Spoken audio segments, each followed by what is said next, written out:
The fork clattered against the porcelain plate, a sharp, metallic ping that shattered the festive hum of Christmas carols playing softly from the living room stereo.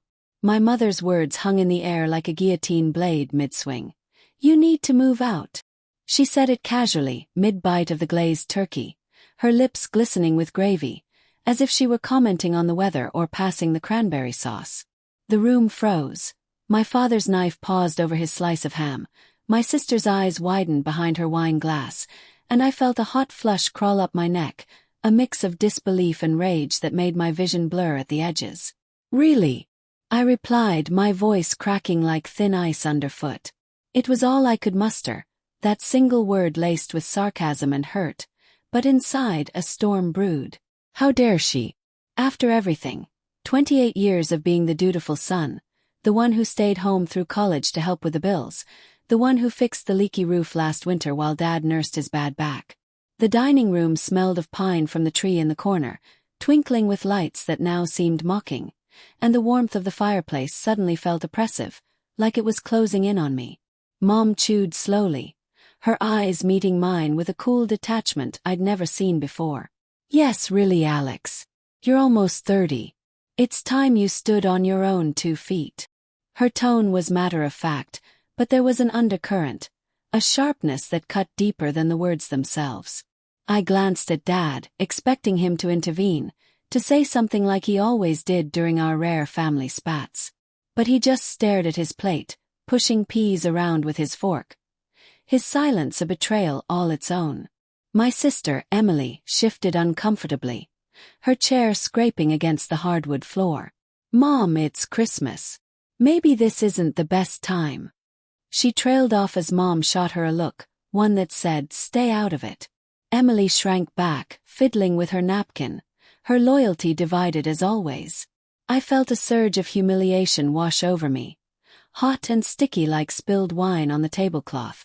This wasn't just about moving out. It was eviction from my own life, announced over a holiday meal like some casual afterthought. My mind raced.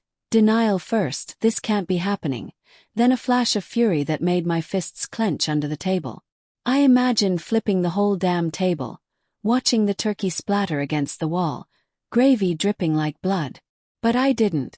Instead I forced a smile, brittle and false. "Okay, Mom. If that's what you want." The words tasted like ash. We finished the meal in tense silence, the clink of silverware the only sound besides the faint jingle of Silent Night, mocking us from the speakers.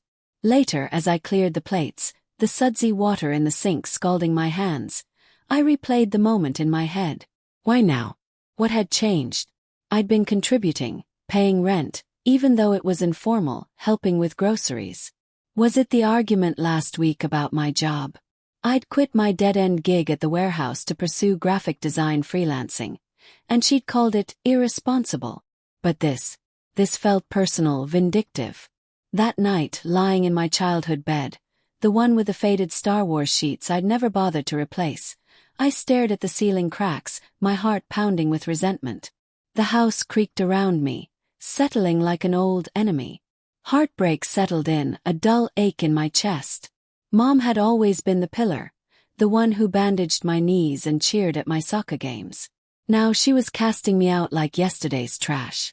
Obsession crept in slowly.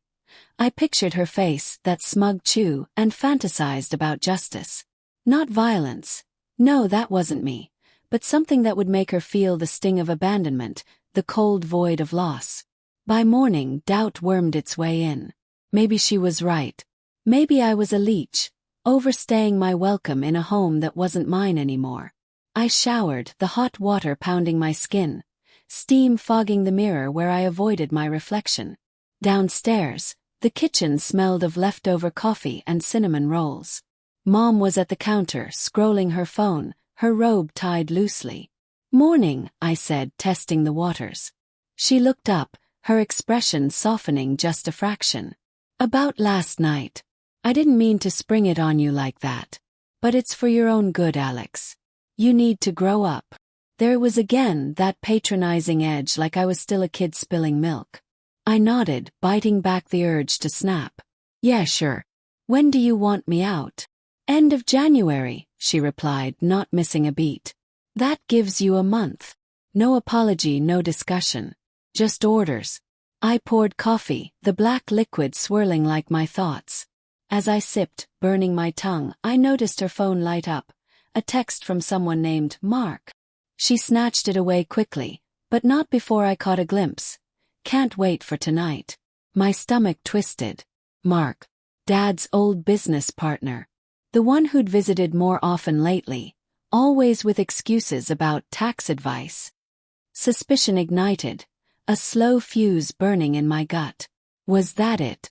An affair? The pieces clicked. Dad's increasing withdrawal, Mom's late nights at book club, the sudden push to get me out. Betrayal bloomed, raw and festering. I excused myself, retreating to my room, where I paced the worn carpet, each step fueling my anger. Inner conflict raged. Part of me wanted to confront her, demand the truth, but another part, colder, whispered, wait. Plan. Make her pay. Over the next week, the house became a pressure cooker. Dialogues were clipped, laced with unspoken accusations.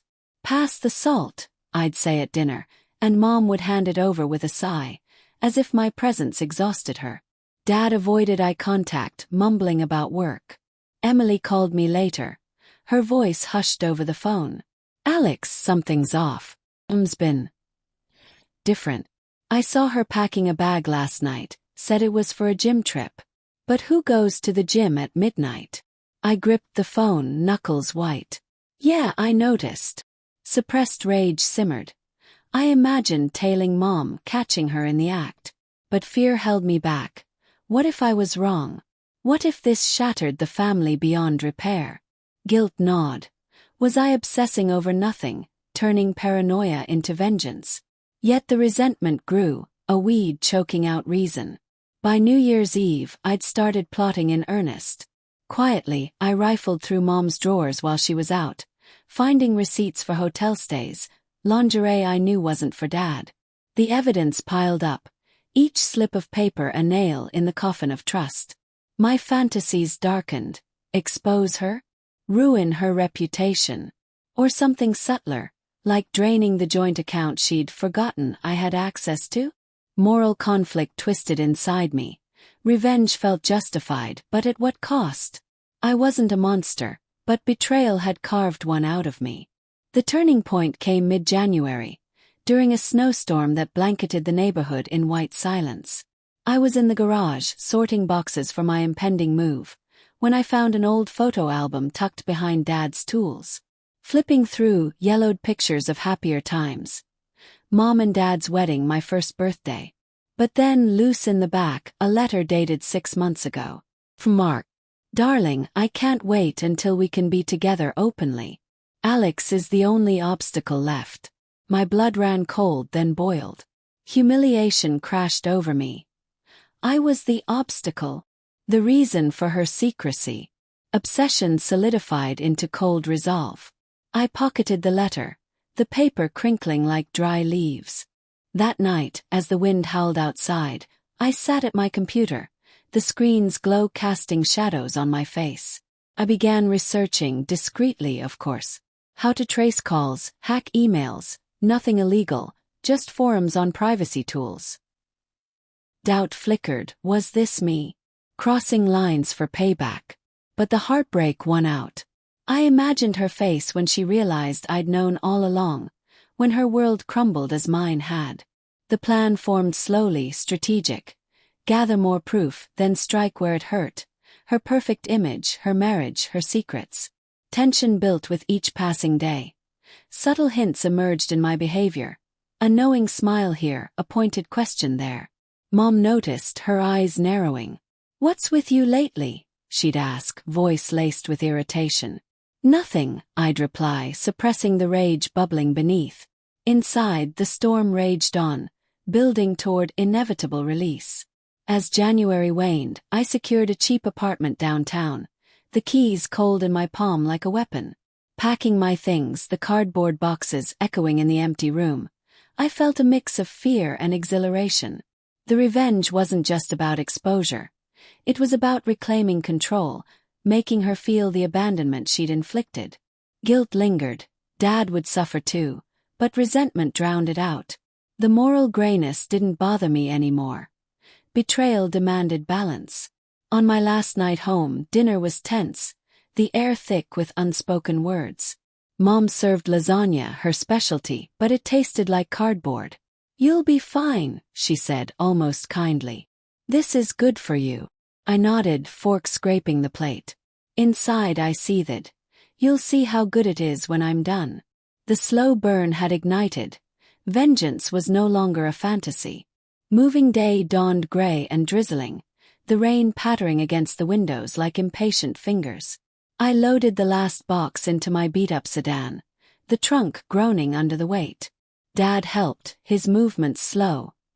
His face etched with lines I hadn't noticed before. "Take care, son," he muttered, clapping my shoulder awkwardly. No hug, we'd never been that family. Mom stood on the porch, arms crossed, her expression a mask of indifference. "Drive safe," she called, waving half-heartedly. I drove away, the house shrinking in the rearview mirror, a symbol of everything shattered. But in my glove compartment, the letter burned like a fuse. Settling into the apartment, a dingy one-bedroom with peeling wallpaper and the faint smell of old cigarettes, I unpacked methodically, each item a reminder of home. That night, alone on the sagging couch, obsession took hold. I booted up my laptop, the hum of the fan mirroring my racing pulse. Using a VPN I'd researched, I delved deeper. Mom's email, linked to the family account I'd helped set up years ago. Password. Her birthday, predictable. What I found gutted me. Emails to Mark, explicit and affectionate, planning weekends away, discussing the divorce once I was gone. Heartbreak twisted into cold fury. She'd orchestrated this, using my presence as a shield for her affair. Inner thoughts warred. Expose her now? Or drag it out, make her squirm? Doubt crept in. What if Dad already knew? What if this destroyed him? But resentment won. She'd humiliated me, betrayed us all. Moral conflict raged, but the plan crystallized. Anonymous tips to Dad, leaked emails to her social circle, a slow unraveling of her facade. The next weeks blurred into a haze of calculation. By day, I freelanced, sketching logos with shaky hands, the creative spark dimmed by vengeance. By night I plotted. Subtle hints first. I accidentally forwarded an old family photo to Mark's email, attached with a cryptic note. "Memories last forever." His reply bounced back. Undeliverable, but I knew he'd seen it. Mom called me days later, her voice tight. "Alex, have you been messing with my contacts? Mark said he got something weird." Me. "No idea." I lied smoothly, heart pounding. The tension built, a slow crescendo. She sounded paranoid, and I savored it, the first taste of justice. Emily texted, "Mom's freaking out. Says someone's stalking her online." I replied innocently, but inside satisfaction bloomed. Fear mingled with my resolve. What if she traced it back? But obsession pushed me on. Mid-February I escalated. Using a burner app, I sent Dad screenshots of the emails, blurred just enough to intrigue.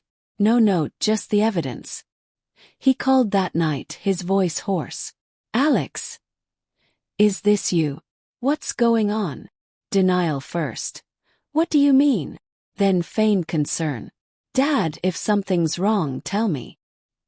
He hung up, but the seed was planted. The house, I imagined, crackled with suppressed rage. Arguments behind closed doors, the clink of whiskey glasses as Dad drowned his suspicions. Mom confronted me over coffee at a neutral cafe, her choice. The place smelled of espresso and rain-damp coats, patrons chattering around us. She looked haggard, dark circles under her eyes. "Cut the crap, Alex. I know it's you." I stirred my latte, meeting her gaze. "Know what?" My voice was calm, but inside triumph surged. This was the moment. Her vulnerability exposed. "The emails, the texts. You're trying to ruin me." Her words hissed out, laced with desperation. Dialogue revealed her cracks. "I never meant to hurt you. Just happened." Mark understands me in ways your father doesn't anymore. Humiliation for her now mirroring mine. So that's it. An affair. Kicking me out to clear the path. Resentment boiled over. You announced it over Christmas turkey like I was nothing. She reached for my hand, I pulled away. It wasn't like that. I wanted you independent before. Before things changed. Manipulation dripped from her words, but I saw the guilt flicker in her eyes. Layered, complex. She wasn't a villain, just flawed, selfish. But cold resolve hardened me. Too late, Mom. I left her there. The bell above the door jingling like a final punctuation. The climax built over days. I leaked more, anonymous posts on local forums, hinting at her infidelity without naming names, but close enough for whispers to spread. Her book club friends distanced themselves. I heard through Emily. Dad filed for divorce papers, the news hitting like a thunderclap. Mom called repeatedly, pleading, "Please, Alex, stop this. You're destroying everything." Guilt assaulted me then, raw and unrelenting. Lying awake, the city's neon bleeding through thin curtains, I questioned, was this justice or obsession run amok? Moral grayness enveloped me. Revenge felt hollow, the pursuit more damaging than the betrayal. But heartbreak echoed, she'd started this. The twist came unexpectedly, on a stormy March evening. A knock at my door. Dad, rain-soaked, holding a folder. "Son, we need to talk." Inside, over lukewarm beer, he revealed the truth. He'd known about the affair for months. "I let it happen," he confessed, voice breaking. "Your mom and we've been unhappy for years. I pushed her to get you out, thinking it'd force us to face it.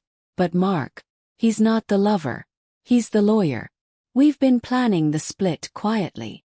Shock jolted me, fury redirected. "What? You both betrayed me." The letter, the emails, they were coded about assets, not passion. Mark was facilitating the divorce. The darling, a term of endearment for a friend helping navigate the mess. My fantasies crumbled. I'd misread it all, obsession blinding me to the nuances. Dad's eyes welled. "We didn't want you caught in the crossfire. But you forced our hand." Poetic justice twisted back on me. The revenge I'd pursued had accelerated their separation, but at the cost of my soul. Emily arrived later, heartbroken. "You idiot. You ruined us all." In the end, alone in the ruins, resentment turned inward. The payoff was psychological devastation. Not theirs but mine. Cold resolve melted into regret. The moral conflict resolved in unexpected consequences. A family fractured, not by betrayal, but by my vengeful hand. The storm outside raged on, mirroring the one within, as I realized revenge's true price. Obsession's hollow victory.